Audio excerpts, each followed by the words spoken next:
Doctor اشتیاق احمد صاحب قاسمی دامت برکاتہ کا ہم سب لوگ استقبال کرتے ہیں، خیر مقدم کرتے ہیں، اہلا و سہلا مرحبا کہتے ہیں اور خوش آمدید کہتے ہیں اور امید کرتے ہیں کہ آپ اسی طرح تشریف لاتے رہیے گا۔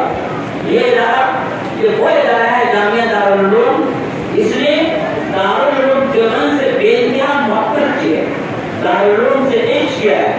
دارالعلوم کے نام پر یہاں کا جو تذکرے ہوتے ہیں اور تبصرے ہوتے ہیں، یہاں پر بیٹھنے والا، اس مجلس میں بیٹھنے والے کے دل کے اندر دارالعلوم دیوبند کی محبت پیدا ہو جائے گی انشاءاللہ۔ دارالعلوم کے اکابر سے جو تعلق ہے، دارالعلوم کے مشن کا جو ادارہ چل رہا ہے، الحمدللہ حضرت مولانا مفتی محمد ثابت صاحب قاسمی دامت برکاتہ بھی بہت ہی مبارکباد کے مستحق ہیں۔ اس کے ساتھ ساتھ آپ تمام لوگ مبارکباد کے مستحق ہیں۔ نمبر ایک، آپ نے مفتی صاحب پر اعتماد کرتے ہوئے اپنے